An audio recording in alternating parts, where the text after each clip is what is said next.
οργανώσαμε αυτή την παρουσίαση με αφορμή έναν πρόσφατο νόμο που ψηφίστηκε, τον 5023, και έχει να κάνει με τη δημιουργία μιας διαδικτυακής ψηφιακής πλατφόρμας με θέμα το σχολικό εκφοβισμό. Παρόλο που δεν είναι ένα νέο φαινόμενο και μας απασχολεί εδώ και πάρα πολλά χρόνια, ωστόσο τον τελευταίο καιρό υπάρχει μεγάλη έξαρση βίας μέσα στο σχολείο, με αρνητικές επιπτώσεις για όλη τη σχολική και εκπαιδευτική κοινότητα. Γι' αυτό λοιπόν και η ψηφιακή αυτή πλατφόρμα δίνει πλέον τη δυνατότητα σε γονείς, κηδεμόνες και μαθητές να κάνουν καταγγελία ηλεκτρονικά, είτε ανώνυμα είτε επώνυμα, για κάποιο περιστατικό εκφοβισμού που έχουν αντιληφθεί να συμβαίνει στο σχολείο τους. Και από εκεί και πέρα η κάθε σχολική κοινότητα είναι υπεύθυνη να λάβει τα απαραίτητα μέτρα. Με αφορμή λοιπόν αυτή την ψηφιακή πλατφόρμα, θεωρούμε πολύ σημαντικό να διαχωρίσουμε κάποιες έννοιες, γιατί φαίνεται να υπάρχει συχνά ένα μπέρδεμα σχετικά με το τι είναι σχολικός εκφοβισμός και να προσφέρουμε την καλύτερη δυνατή χρήση της πλατφόρμας, γιατί φοβόμαστε ότι μπορεί να γίνει και μια κατάχρηση και ο καθένας κινούμενος από μια προσωπική αντιπάθεια να προσπαθήσει να χρησιμοποιήσει με λάθος τρόπο την πλατφόρμα αυτή. Οπότε αρχικά στοχεύουμε να εξηγήσουμε ποια είναι η διαφορά μιας απλής σύγκρουσης από το σχολικό εκφοβισμό, τι είναι αυτό που διαχωρίζει τον εκφοβισμό, ποια είναι τα ιδιαίτερα χαρακτηριστικά του, τα οποία πρέπει να γνωρίζουμε, γιατί πολλές φορές το χρησιμοποιούμε λάθος. Δεύτερον, να μιλήσουμε για την πρόληψη, γιατί το πιο σημαντικό είναι πάντα να προλαμβάνουμε τέτοιου είδους περιστατικά. Δυστυχώς όμως, όπως όλοι ήδη γνωρίζετε, ερχόμαστε αντιμέτωποι πλέον με αυτό το φαινόμενο και θα χρειαστεί να πάρουμε μέτρα και παρεμβάσεις που στοχεύουν τόσο στην υπεράσπιση του θύματος, σε παρεμβάσεις που στοχεύουν στους θύτες, αλλά και σε όλους τους θεατές αυτού του φαινομένου, που έχουν και αυτοί ένα μερίδιο στην ευθύνη και οφείλουν από τη μεριά τους να κάνουν κάτι. Οπότε όλα αυτά θα γίνουν θέμα της σημερινής συζήτησης. Θα δώσω τον λόγο στον κύριο προϊστάμενο του ΚΕΔΑΣΥ, τον κύριο Αλβανόπουλο, να μας πει δύο λόγια. Σας ευχαριστώ πολύ προς το παρόν. Θα συζητήσουμε αργότερα. Ευχαριστώ πολύ την κυρία Ξηροκώστα και τις συναδέλφισες που αποδέχτηκαν με πολύ μεγάλη προθυμία την πρόσκληση, πρόκληση να είμαστε σήμερα εδώ. Δεν θα πω στον πειρασμό να κάνω παράπονα για αυτούς που δεν ήρθαν και να τα πούν αυτοί που ήρθαν, γιατί αυτό γίνεται συνήθως. Θα πω όμως είναι ένα ζήτημα που είναι πάρα πολύ σημαντικό, φλέγον, επίκαιρο. Καθημερινά δεχόμαστε τηλέφωνα στο ΚΕΔΑΣΥ από συμπολίτες μας που θέλουν να καταγγείλουν περιστατικά εκφοβισμού, σχολικού εκφοβισμού, και όταν ανοίγουμε τη συζήτηση λίγο περισσότερο, διαπιστώνουμε ότι δεν είναι τέτοια περίπτωση. Και καταλαβαίνετε αυτό, αν δεν το αντιμετωπίσεις γρήγορα, μπορεί να πάρει μεγάλες διαστάσεις και να δημιουργήσει πάρα πολλά προβλήματα. Γι' αυτό συζητήσαμε με τους δύο διευθυντές εκπαίδευσης που μας τιμούν με την παρουσία τους, εξάλλου είναι συνδιοργανωτές της πρωτοβάθμιας και της δευτεροβάθμιας εκπαίδευσης, ο κ. Διαδετόπουλο και ο κ. Τουλάνη, και αποφασίσαμε να κάνουμε μία εκδήλωση ανοιχτή για όλο τον κόσμο, προκειμένου να διευκρινίσουμε τι εννοούμε όταν λέμε σχολικός εκφοβισμός. Στην ίδια κατεύθυνση ζητήσαμε τη συνδρομή της ΑΛΜΕ και με δική της χορηγία εκτυπώθηκε ένα πολύ ευσύνοπτο και καλέσθητο, μπορώ να πω, φυλάδιο, το οποίο είναι στη διάθεσή σας, να το πάρετε φεύγοντας και να διατεθεί και στα σχολεία, με ευθύνη του Προέδρου της ΑΛΜΕ, γιατί έχει όλα όσα χρειάζεται να ξέρει κανείς για αυτό το φαινόμενο που τόσο πολύ, τόσα πολλά προβλήματα δημιουργεί. Βλέπετε σήμερα έχει πάρει άλλες μορφές, μαθητές που αρχίζουν και μαλώνουν μεταξύ τους και το ανεβάζουν και στην διαδικτυακή πλατφόρμα προκειμένου να πάρουν τα likes. Λοιπόν, με τις ευχαριστίες μου στον Πρόεδρο της ΕΒΕ, τον κύριο Δημηρίδη, και στο Διοικητικό Συμβούλιο, ελπίζω να έχουμε και στη συνέχεια παρόμοιες διευκολύνσεις, να προχωρήσουμε και να αποτελέσουμε τη μαγιά, εμείς που είμαστε εδώ, για να διαδώσουμε το ακριβές περιεχόμενο του όρου, ώστε να αποφύγουμε πράγματα και καταστάσεις. αισθανθήκαμε πραγματικά αυτό που λέει η Χριστίνα, ότι αυτή η πλατφόρμα, με δεδομένο ότι ο καθένας θα μπορεί να καταγγέλει, είτε ανώνυμα είτε επώνυμα, θα δημιουργήσει περισσότερα προβλήματα από όσα πιθανόν θα λύσει και αναλάβαμε αυτή την πρωτοβουλία για αυτόν τον σκοπό. Λοιπόν, μην μακρηγορώ. Ευχαριστώ πολύ.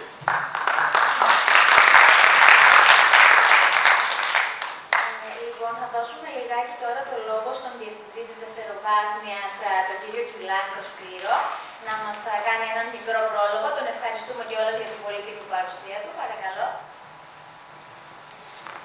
Σας ευχαριστώ.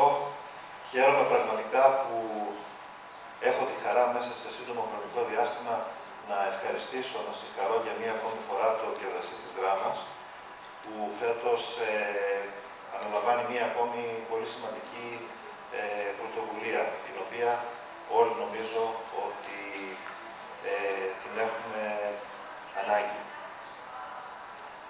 Επίσης, θα ήθελα να ευχαριστήσω θερμά την ΕΛΜΕ της Δράμας για την συμβολή στην προσπάθεια αυτή.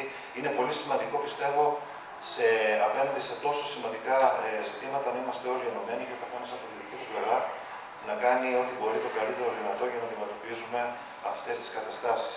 Είναι γεγονός ότι τα σχολεία μας βρίσκονται σε ένα μεταβατικό στάδιο, όπου νέοι θεσμοί και ρόλοι έχουν εισέλθει στην εκπαιδευτική διαδικασία, όπως είναι ο σύμβουλος της εκπαιδευτικής ζωής, που πρόκειται για εκπαιδευτικούς με μεράκι, οι οποίοι ωστόσο χρειάζονται πολύ μεγάλη υποστήριξη για να μεταξέλθουν στο έργο τους. Οπότε αυτές οι δράσεις είναι δράσεις επί της ουσίας και παράλληλα προσφέρουν και μια ψυχολογική υποστήριξη στους ανθρώπους αυτούς που έχουν αναλάβει αυτό το τόσο σημαντικό έργο. Νομίζω ότι προσπαθώντας να αντιμετωπίσουμε τον σχολικό εκφοβισμό, κάνουμε κάτι για το παρόν. Είναι μια διαδικασία η οποία έρχεται να βλάψει την ασφάλεια και ένα υγιές μαθησιακό περιβάλλον, το οποίο είναι απαραίτητο για να προοδεύσουν τα παιδιά μας. Κάνουμε όμως κάτι και για το μέλλον, γιατί μέσα από τη διαδικασία αυτή οι μαθητές μας κερδίζουν, μαθαίνουν, έρχονται κοντά σε αξίες, προκειμένου να δημιουργήσουν και να ζήσουν σε έναν κόσμο πολύ καλύτερο από αυτόν στον οποίο ζούμε εμείς, που δυστυχώς η βία καθημερινά βρίσκεται στο επίκεντρο. Σας ευχαριστώ και πάλι. Εύχομαι καλή επιτυχία. Ευχαριστούμε πάρα πολύ για τον χαιρετισμό του κύριο Κιουλάκη και τα καλά του λόγια. Καλούμε τώρα και τον Διευθυντή της Πρωτοβάθμιας Εκπαίδευσης, τον κύριο Διαλεκτόπουλο Αθανάσιο. Ευχαριστούμε που μας τιμάτε με την παρουσία σας.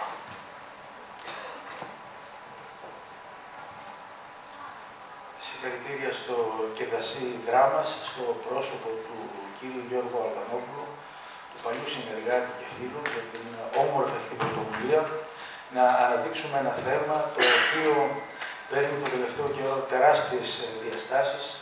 Πιστεύω πως και αυτό είναι ένα αποκοίημα των καιρών μας, μετά τις συνεχείς κρίσεις τις οποίες ζούμε τα τελευταία χρόνια, όταν υπάρχει μια ασταθής κατάσταση στο σπίτι, τα παιδιά βιώνουν την ίδια ψυχική διάθεση και στο σχολείο, όταν γίνονται μάρτυρες διαφόρων γεγονότων στο σπίτι, έρχονται και στο σχολείο και μεταφέρουν αυτό το κλίμα, το οποίο δυστυχώς παίρνει, όπως είπα, μεγάλες διαστάσεις. Ο σχολικός εκφοβισμός είναι κάτι το οποίο απασχολεί την εκπαίδευση αρκετά. Ένεγα το ότι πολλοί γονείς έρχονται στη διεύθυνση και ζητούν ακόμα να παρέμβουν τιμωρητικά προς κάποιο άλλον μαθητή, διότι θεωρούν ότι η εκπαίδευση δεν μπορεί η διεύθυνση της εκπαίδευσης δεν μπορεί να βάλει τα πράγματα στη θέση τους. Συχνά διαπιστώνουμε ότι οι γονείς αυτοί έχουν άδικο, διότι αυτό το οποίο συμβαίνει δεν είναι εκφοβισμός, ο οποίος ασκείται πιθανόν στο παιδί τους, αλλά είναι κάποια φιλικά πειράγματα, τα οποία όμως το παιδί τα μεταφέρει στο σπίτι με έναν διαστρεβλωμένο τρόπο και οι γονείς βρίσκουν το έναυσμα για να κατηγορήσουν και να στοχοποιήσουν άλλους συμμαθητές, αλλά ακόμα και εκπαιδευτικούς οι οποίοι δεν μπορούν να επιβάλλουν την τάξη. Βέβαια, είναι γεγονός ότι οι εκπαιδευτικοί στην εκπαίδευση που έχουν δεν έχουν επιμορφωθεί σχετικά με το ζήτημα αυτό, το να μπορούν δηλαδή να αντιμετωπίζουν έκρηθμες καταστάσεις στα σχολεία.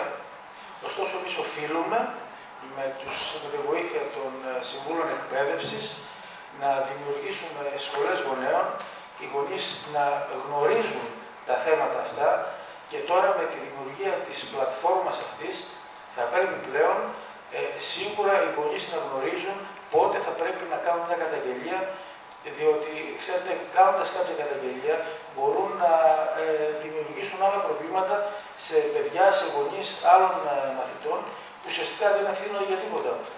Άρα πρέπει να είμαστε πάρα πολύ προσεκτικοί και αυτό που πρέπει να κάνουμε εμείς, οι διευθύνσεις και πρωτοβάθμια και δευτεροβάθμια, είναι να καλέσουμε σε κάποια στιγμή τους γονείς και να τους εκθέσουμε τα καθήκοντα και τις υποχρεώσεις που έχουν στο σχολείο, να τους εκμορφώσουμε με δύο κουβέντες πάνω στα ζητήματα αυτά, τους θέλουμε αρρωγούς στο εκπαιδευτικό μας έργο, ώστε από κοινού με μια κοινή στρατηγική να μπορέσουμε να βάλουμε σε τάξη τα θέματα αυτά που έχουν ως κοινή συνιστότητα το ίδιο το παιδί.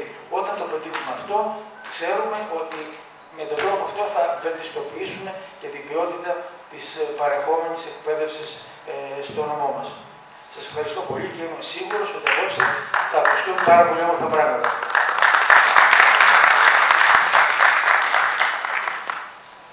Σας ευχαριστούμε πάρα πολύ, κύριε Διαλεκτόπουλε, για την πολύ χρήσιμη παρέμβαση που κάνατε και πολύ χρήσιμο και αυτό που μας είπατε για τον τρόπο που πρέπει να αναλάβουν δράση οι γονείς και να είναι πολύ προσεκτικοί με τα βήματα που θα κάνουν κατά τη χρήση της πλατφόρμας.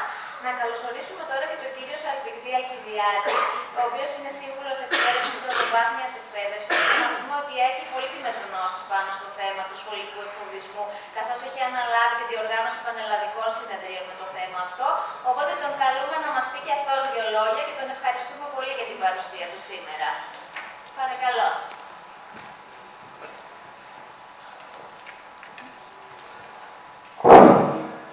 Κύριε Διευθυντά της Πρωτοβάθμιας και Δευτεροβάθμιας Εκπαίδευσης, κύριε Προστάμινο και Δασί, αγαπητοί συνάδελφοι και συναδέλφισες, καλησπέρα. Ευχαριστώ πάρα πολύ για την πρόσκληση. Πρώτα απ' όλα, λοιπόν, να ευχαριστήσω τους συνδιοργανωτές για αυτή την ευκαιρία που μας δίνεται να μιλήσουμε για ένα τεράστιο κοινωνικό φαινόμενο.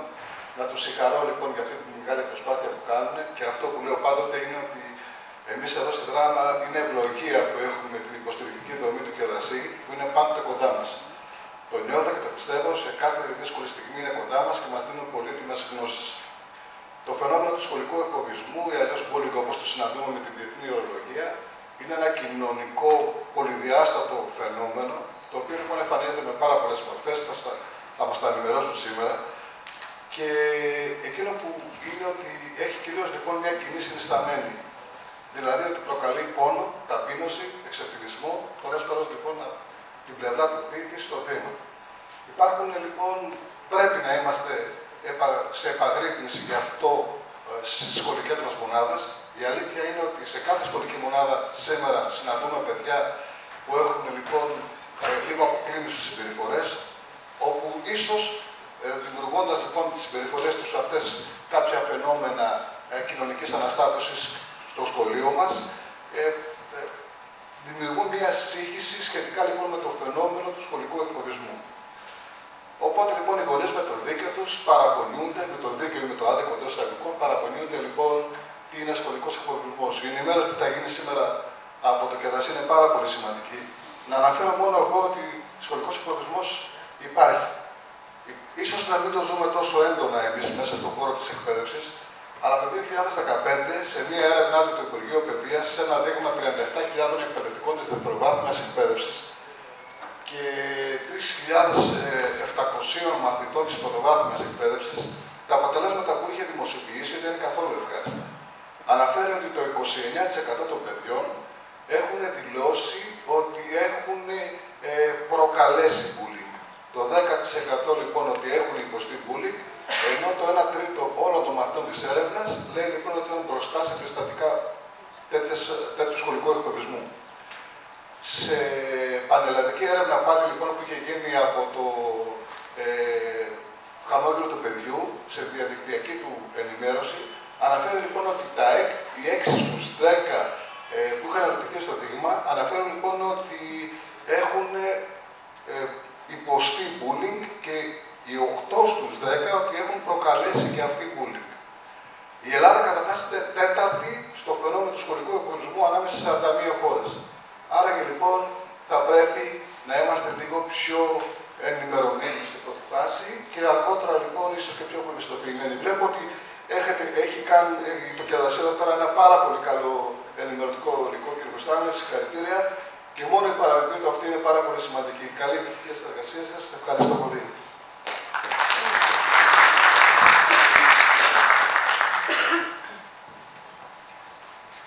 Ευχαριστούμε πάρα πολύ τον κύριο Σαλπικτή.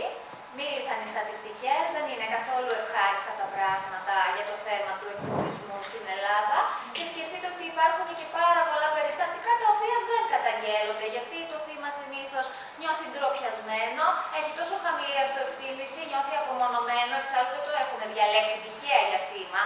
Από την άλλη, οι θεατές συνήθως δεν μιλούν γιατί φοβούνται και οι ίδιοι ότι θα γίνουν τα νέα θύματα ή φοβούνται ότι θα γίνουν τα καρφιά εντός εισαγωγικών.